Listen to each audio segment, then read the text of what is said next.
ជំរាបសួរពុកម៉ែបងប្អូនទាំងអស់គ្នាចាថ្ងៃនេះមកស្រាយចម្ងល់រឿងលុយនឹងតិចបងប្អូនលុយហ្នឹងគឺលុយខ្មែរយើងដែលមុនដែលខ្ញុំទៅខ្មែរពេលដែលខ្ញុំមកចិនវិញខ្ញុំដូរលុយខ្មែរដែលរៀងថ្មីហ្នឹងខ្ញុំដូរយកមកទុកអនុស្សាវរីយ៍ក៏ទុកមើលអញ្ចឹងណាប៉ុន្តែប្រហែលជាមួយរយៈហ្នឹងមានខ្ញុំចាប់អារម្មណ៍ពីរឿងលុយក្តាប់500បងប្អូនហើយបងប្អូនណាខ្លះដែលមានលុយក្តាប់500តែបងប្អូនមិនដែលចាប់អារម្មណ៍នៅលើលុយក្តាប់500ហ្នឹងណាខ្ញុំប្រហែលជាចាប់អារម្មណ៍ចូល3អាទិត្យទេប៉ុន្តែអត់មានតំណេធ្វើវីដេអូរឿងលុយក្តាប់500ហ្នឹងឥឡូវថ្ងៃនេះខ្ញុំមកស្រាយចម្ងល់ទាំងអស់គ្នាទាំងខ្ញុំទាំងបងប្អូនទាំងអស់គ្នាបងប្អូនមានឃើញលុយនៅលើដៃបងប្អូនមានក្តាប់500មានឃើញតុងចិត្តនេះតុងចិត្តខ្មែរយើងបងប្អូនណាហើយខាងនេះមានតុងចិត្តជប៉ុនបងប្អូនណាដឹងអាចជួយ comment នៅលើវីដេអូនេះខ្ញុំម្នាក់មួយតាមមូលហេតុអីបានលុយក្តាប់500យើងនេះមានគេបោះពុំជា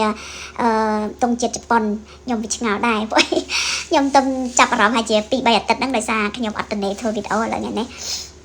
រៀងទៅខ្ញុំមកសួរបងប្អូនថាហេតុអ្វីបាន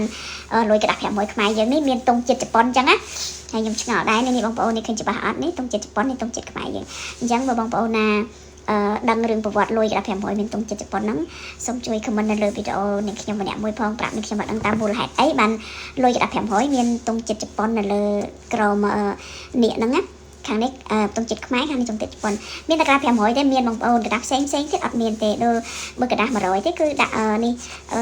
មុខវាងហើយនឹងព្រះអង្គមួយអង្គទេក្រៅពីនោះអត់មានទេបងប្អូនក្តាប់1000ក៏អត់មានឃើញដាក់តុងចិត្ត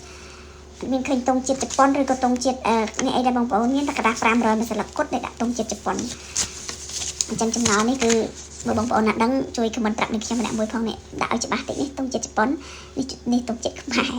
ខ្ញុំឆ្ងល់ដែរបងប្អូនណាដឹងជួយ comment ប្រាប់នេះខ្ញុំម្នាក់មួយផងសូមអរគុណច្រើនចាជម្រាបលាបាយបាយ